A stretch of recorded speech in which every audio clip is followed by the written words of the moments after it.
All right. Well, coming off of last week's game, it's like I told our young men afterwards, a couple of emotions. One, certainly disappointment. We felt like going into the game, we expected to win, and obviously that did not happen. And again, I was proud of our young men and certainly everyone in our program on the sideline, even though we fell behind by 23 points early on. No one panicked. Ended up making some plays right before half to get us back in it, and again had an opportunity with the football with a couple minutes left in the game to have a chance to go down and tie it, and obviously didn't get it done. So with disappointment, I felt like we could gain some confidence, if you will, from that game for a number of reasons. I thought we saw great improvement in a number of individuals in a number of areas, and again, what I referenced a minute ago, going on the road against a top 25 team and a tough place to play and digging ourselves a hole, but continuing to fight back and try to climb out of it and make some plays. I think we can. We showed. I think some guys gained some confidence individually, and certainly some units did as well by the way they battled back and performed. So good to be back home. Another tough test this week with UNLV coming to town. It's a team that went to a bowl game last year. It's a veteran program, and I think I've said this before. Every team we face presents different challenges, and this is a team very athletic. They play extremely hard. Offensively, they are balanced. They're rushing for about 150 yards a game and throwing for about 250. And they've got some really talented young men and a number of talented young men from not only the state of Texas but from Houston as well. So Devontae Davis, their senior receiver from North Shore, 6'3", 215 pounds. Seems like yesterday we had him at camp as a junior in high school, and now he's already a senior in college and has had a tremendous career. I think one of the best receivers, not only certainly statistically, but when you watch the film, one of the best receivers in the United States, and has great hands, tremendous ball skills, great body control. He's very, very physical and very strong. A comparison actually reminds me to Deontay on video. He's a little bit heavier than Deontay, but again, they target him a bunch in the games, and he goes up and makes plays with two hands and sometimes with one hand, but the vast majority of the time, Devontae's coming down with the football. So a talented group of wideouts, and then they try to establish the run as well. Keith Whiteley, another young man from the greater Houston area, younger than Devontae, but has played a bunch for him at running back and is their punt returner and kickoff returner. So, offensively they've got some weapons, and defensively, again, a veteran group, bigger than you typically see. Excuse me. Their defensive backs, their corners, 6-foot corners, very physical, have great cover skills, and then their front seven, very active D-line and linebackers. So, again, it'll be a great challenge. Glad to be back home. And as we continue to say, and will not change this week, it'll be about us and executing our game plan offensively, defensively, and on special teams. I think when you look back, one more thing that sticks out from this last game are the turnovers we created defensively. 3 big turnovers. We did not turn it over on offense. The last 2 games, I think we're +7 in turnover margin. So I think we're getting back on track where we need to be in terms of defensively taking the balls away and making plays, and offensively taking care of the football. They do. They don't huddle. Sometimes they will check from the sideline and get a play relayed in while they're standing in a formation. But they run a lot of plays. They're up tempo, and again, they're balanced. They'll throw quick game. They'll get their quarterback.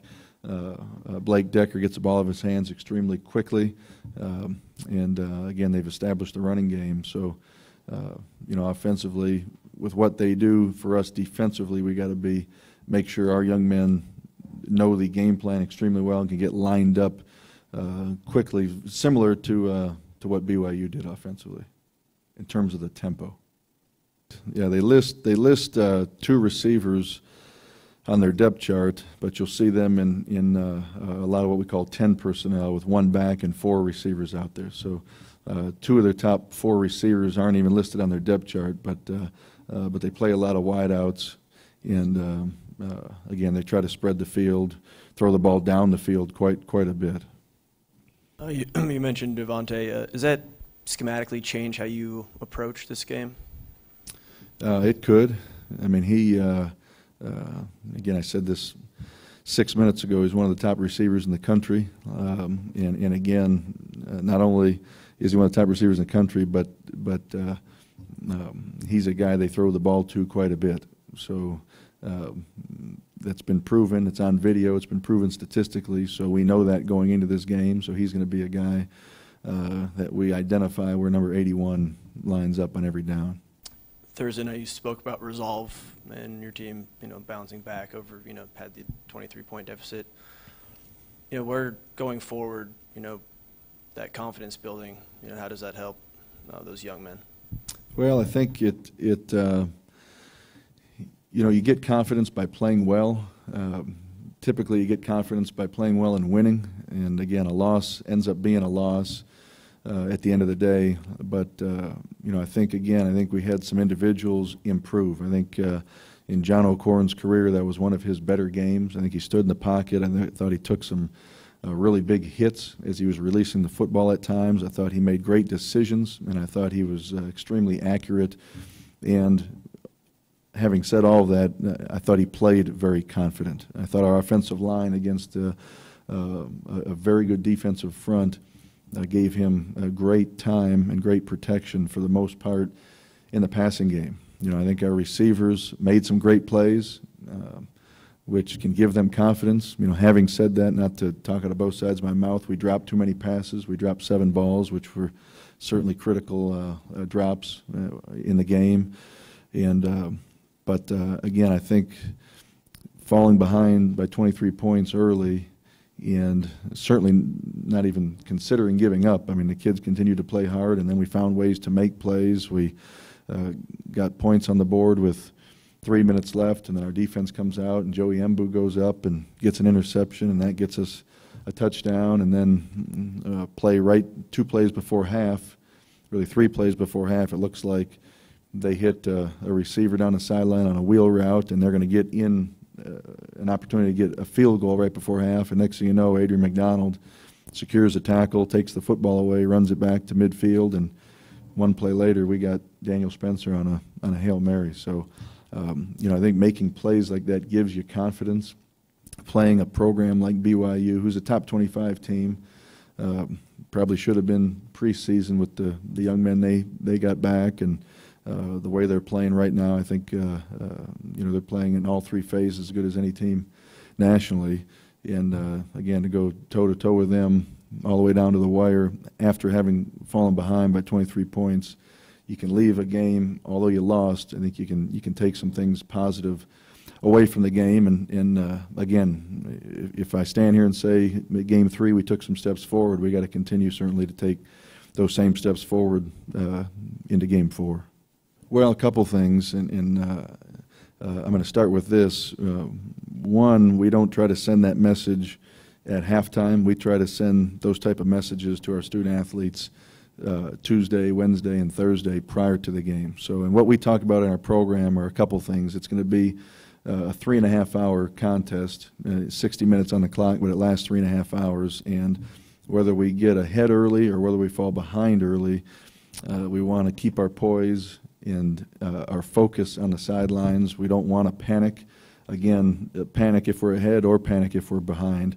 It's a long game. There's momentum swings, and certainly anything can happen. You see that every week in football games. So when we feel like when we send that message during the week, then whether we're ahead or behind at halftime, the message can stay the same. And I'm big on whether you're a coach on the sideline or a manager or a trainer.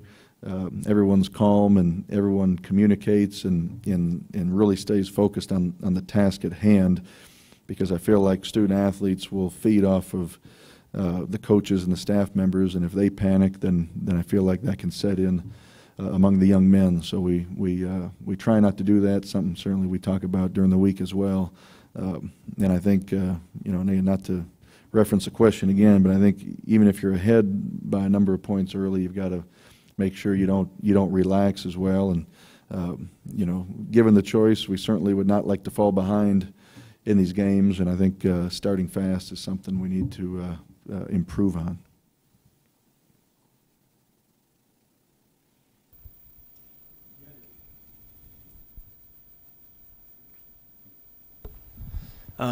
You had to kind of abandon the run game against BYU. Going forward, this week UNLV is kind of porous on defense in the run game. What did you guys talk about this week? Going up into, trying to run the ball a little bit more effectively. Well, we have to, and I don't want to sound like a broken record because we haven't done it well. And I think I've said this before. When you come into some games, you'll see very quickly what a defense is trying to do in terms of who or what are they trying to take away. I thought BYU did a nice job. Certainly they've got a great defense, but BYU did a nice job of taking us out of our run game. We had some runs that were blocked up, how you would draw them up on the board, and BYU safeties were extremely aggressive, and their linebackers in a run that looked like it was blocked up well was getting us 2 yards, and which is why some of our play action stuff ended up being successful in terms of throwing the ball over their heads. So, going into this game this week, again, we got to be balanced. If you can run the football, it takes the pressure off of you having to throw it to be successful, and that's going to be. I think the focus continues to be on us. So we're going to go into each and every game, and again specifically this one this week, regardless of what UNLV has done against the run or against the pass, we got to be able to run the football. I think time of possession, you look back at this last game, and I thought in the second half our defense got a little bit tired. They were on the field much longer than they were in the second half against BYU as opposed to the first half. So running the football, can keep our offense on the field. And again, I think it's important that we move the chains and get first downs. And I think running the football has got to be a big key to doing that. Yes and no. The last word you just said, unfortunately, yeah, consistency. Right. And I think on paper, Daniel Spencer had an outstanding game production-wise. Again, I think he would like to have a couple of throws back that he'd like to make a play on. Had a couple too many drops. I think certainly first and foremost for his liking. But he is playing extremely well. Plays extremely hard. Again, one of our team captains, and I've said it over and over. One of our most improved players from a couple of years ago to now, after having made the switch from running back to receiver. Yes, and talking about special teams, I mean that began to be addressed Sunday evening in our practice. Depth chart's probably not updated, probably won't be till tomorrow or Thursday.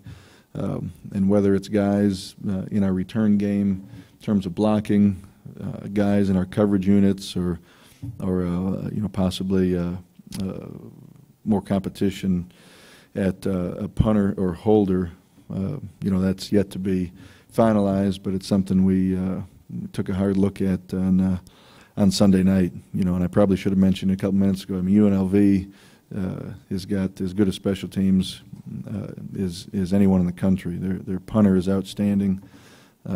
They kick the ball off all over the field, get great depth. Their kicker's actually listed as a kicker/linebacker, and he runs down and might be their leading tackler on kickoffs. So, and they're outstanding in the return game as well. So that'll be something we need to get fixed this week, and I'm certainly confident we will. Right. No, it's a good question. And, again, I think it was reflected in our last recruiting class that, we're trying to do the best we can to recruit not only the state of Texas, but certainly the greater Houston area. And I think it can be, I'm certainly happy for young men that if they choose to leave here, have a successful career academically and certainly on the football field. You hate to have to play against them.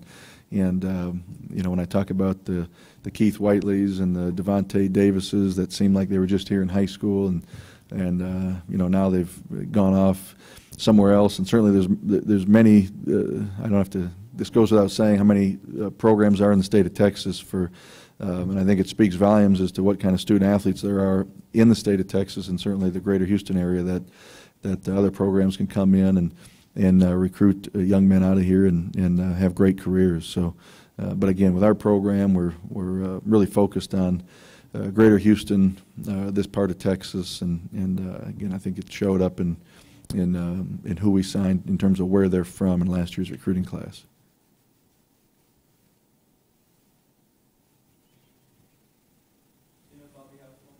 I do not. All right, thank you.